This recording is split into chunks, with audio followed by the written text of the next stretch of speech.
Hey guys, what I'd like to do today is talk about the Lian Li Dynamic XL PC case, which I'm sure you're aware of because at this point it's been out for about a year or so and it's popular with custom builders, so you've maybe seen a video about it on YouTube. But you can also see this case being used a lot by PC building companies, so you can buy pre-builds that use this case as well. And it's very easy to work with, but I mean, just looking at it, it's a very attractive case. It shows off all of your PC components, and that's why it's popular with people who do water cooling builds, but also people that just want to show off their PC and show off RGB, or in my case, not a lot of RGB. So I did a video about this last week where I opened up the box. After owning it for about 6 or 7 weeks, I finally opened the box and I had a look at the case and I installed my Corsair fans. But I am pleased to announce that it has been built. It's sitting beside me right now and the PC is running. So what I'd like to do today is just take you through the build process and just talk about my experience of migrating my PC from the Thermaltake P3 open case to the Lian Li Dynamic XL.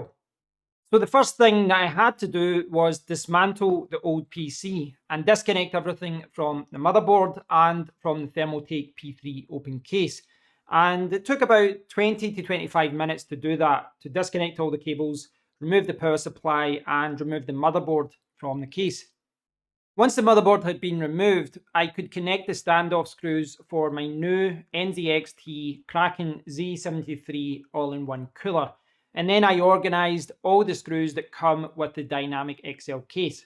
At that point, all I had to do was connect the motherboard to the case itself, which was really easy because the standoff screws for ATX motherboards were already applied. When I unboxed the Dynamic XL last week, I removed the back panel and then just kept it off. So when I came to do the build, I just had to remove the cable panel. Now the cable panel is there to hide the cables but also keep them in place. And it's very easy to remove. There's a few screws at the bottom and a few screws at the top, and once you've removed them, it just comes off. Now with that cable panel removed, you can now see all cables at the back of the Dynamic XL. You'll see cables for the front panel, for the hard drives, and there's cables for RGB down at the bottom as well. Now initially they're all neatly presented because they're all tied up, but you obviously have to untie them to use them. And once you do, you'll see an avalanche of cables and it starts to get messy. So what I started to do was start feeding all of those cables through to the front of the PC case. So all of those important cables from the back of the case were now at the front. And I also had all the cables lying around from the fans. So it was incredibly messy at this point. So I started working on connecting everything to the motherboard. So I started off with the front panel cables and then I started connecting the fans. And I used some fan hubs for the side intake fans and the bottom intake fans. So the next thing that I did was connect my 2.5-inch SSD. And there's actually quite a few ways you can do that because the Dynamic XL supports up to 10 2.5-inch drives. Or if you want, you can do 4 3.5-inch drives and 6 2.5-inch drives. So it's quite flexible with how you use it. And you probably noticed earlier on with this back panel here that there was holes in the back, and that's because you can put up to 3 2.5-inch drives there. But there's also space for 3 2.5-inch drives at the front. Now here I've got fans in that position, but I could put hard drives there, or I could do a combination of both and have fans and hard drives at the front. So it's quite flexible, but I've opted to use the removable hard drive trays. So you can see here 1 and 2, 3 and 4. These are like hard drive boxes and each of them have 2 removable trays. And that's what I used to connect my hard drive. So you unscrew the thumb screw, you remove the hard drive tray, you attach your 2.5-inch or 3.5-inch hard drive, and then you just slide it back in and it will connect to a SATA connector. And at the back, there's a SATA cable that runs round that you just put into your motherboard. So it's really flexible with how you use it. I've decided to go with the removable tray, but I could have used the back panel as well. Once the hard drive was connected, I spent about 5 minutes or so organizing cables at the back of the case. Now, admittedly, it still looked a little bit messy at the end, but just by applying a few cable ties and routing the cables through those, I was able to make it look a little bit better. And at this point, I could connect my power supply. And all I had to do was slide the power supply in, secure it to the case using a few screws, organize the cables a little bit better, and then feed all the cables through to the front of the motherboard, and then just tidy those cables up. When I was working with the power cables at the front of the PC, I also installed my Thunderbolt 3 card.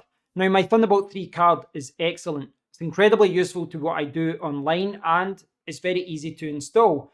The only downside is that it makes the bottom of the motherboard a little bit messy with the cables, because the card actually requires 4 cables to operate. It requires 2 6-pin power cables for power.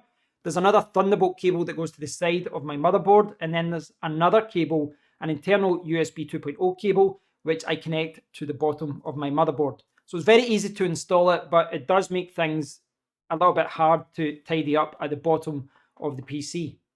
With the power supply connected, I moved on to installing the NZXT Kraken Z73 all-in-one cooler.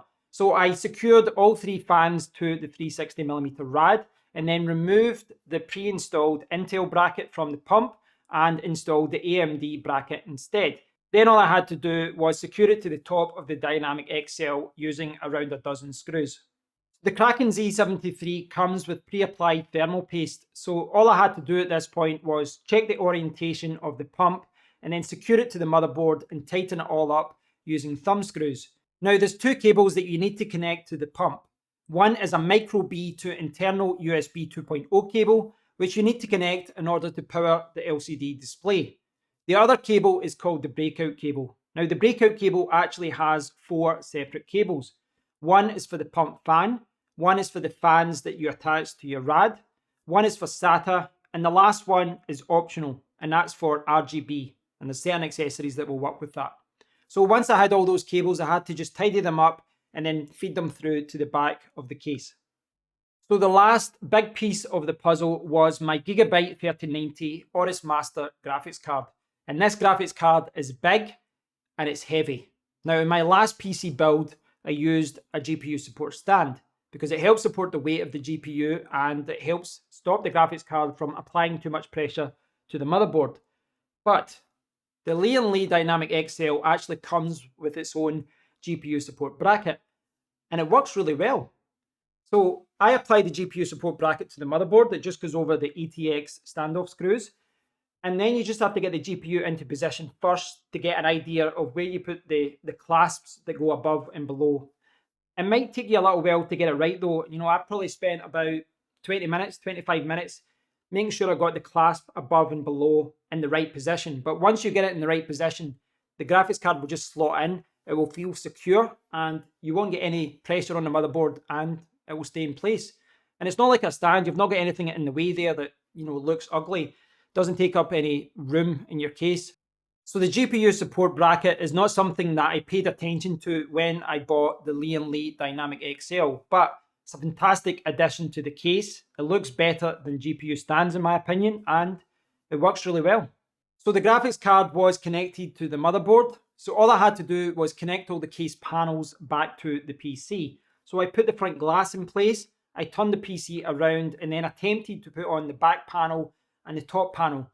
But I ran into a problem with the back panel, or to be more specific, I ran into a problem with the cable panel.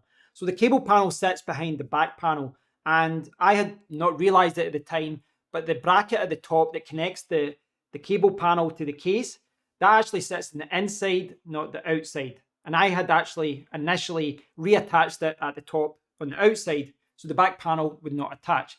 But once I realized the problem and I put the bracket in the inside, the back panel went on easily, the top panel went on easily, and I could connect all my cables and power on the PC.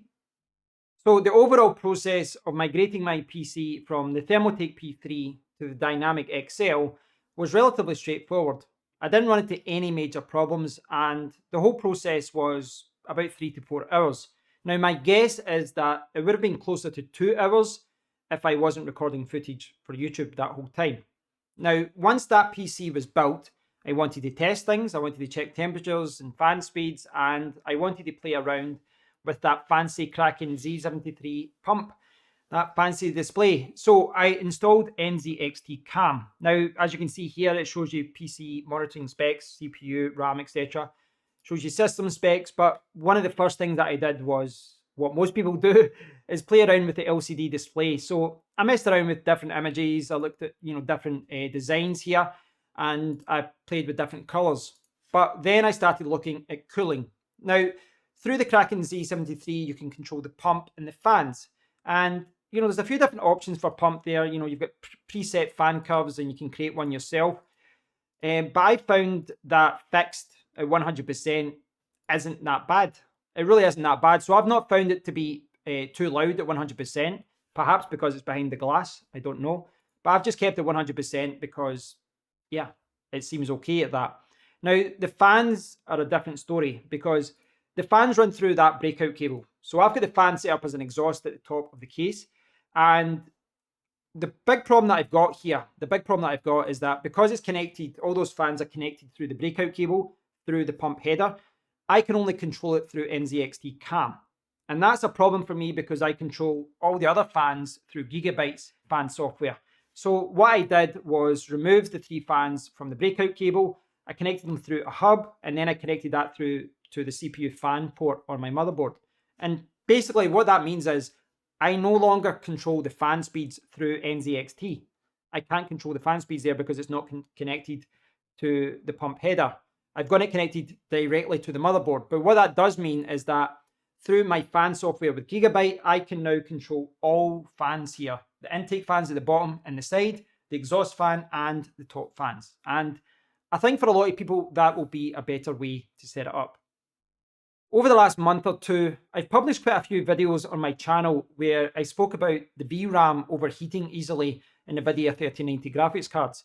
Now, one of the ways that you can address that is to dismantle the GPU, take the backplate off, and then put new thermal pads on the VRAM chips. But I was reluctant to do that initially because it can void your warranty. So what I did instead was put some thermal pads on massive heat sinks, applied some smaller heat sinks as well, and then I put some Noctua fans on top. And it worked.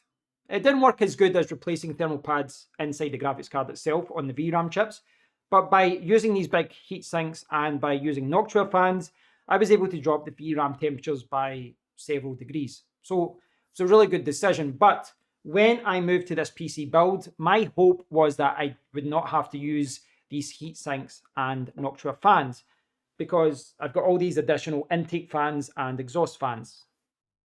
But I was wrong. I thought it would make a difference, but it really didn't make a big difference to the VRAM. But that is a criticism of the 3090 graphics card and not the case itself.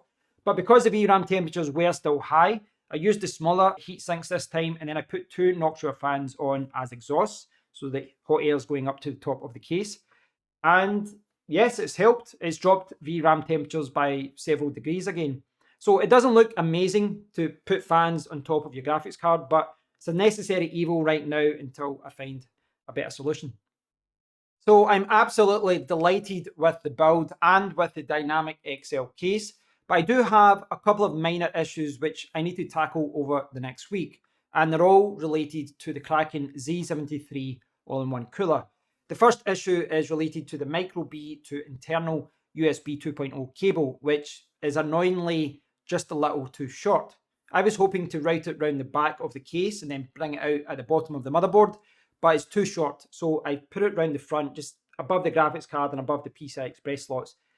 It's not terrible, but you can see it's there. So I'm going to pick up the NZXT internal hub. And I picked up the other one before that they had, but this one's better because it doesn't use Molex, it uses SATA. And I can use this to extend the reach of the cable. So I'll pick that up and that will tackle that issue.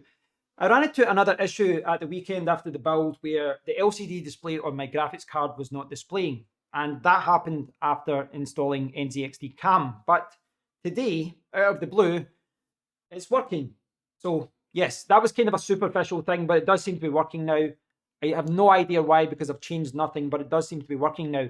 But I do have a bigger issue, but it should be relatively easy to fix. And it's related to the CPU temperature. So if you look at it here, the liquid temperature is 29 degrees. The pump is, 2,700 RPM or so. And the CPU is sitting at 64 degrees, despite the fact the CPU is at 5% right now. So the CPU is doing nothing and the CPU temperature is way too high. Now, I spoke to my friend about this because he's actually got the same AIO. He has the Kraken Z73, and he says that I probably just seated the pump on the CPU wrong, or it's not sitting correctly. I mean, I've tested it and it seems secure, but yeah, it seems like maybe he's right. So I need to take it off. I'll clean off the thermal paste and I'll reapply thermal paste of my own, and I'll put it back on, and hopefully those temperatures will be okay. That's something I'll tackle when I do the full review of the Kraken Z73. But I was a little bit baffled by that as well, because it was really bad the other day, and then yesterday the temperatures were fine, and then today the temperatures are really high today, despite the fact the ambient temperature in the room is exactly the same. So minor issues, and they all relate to the Kraken Z73, but I should be able to fix all of them easily over the next week.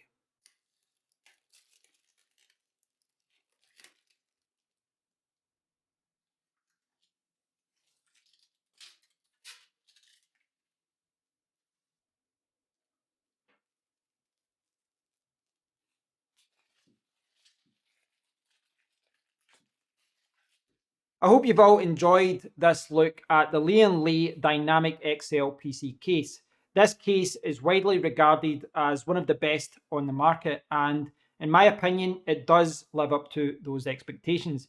Visually, this looks amazing. This is easily the best looking PC case that I've ever bought, but it's also practical. There's a ton of room at the front. There's a ton of room at the back for cables, and this can work with ITX, micro ATX, ATX, and extended ATX motherboards.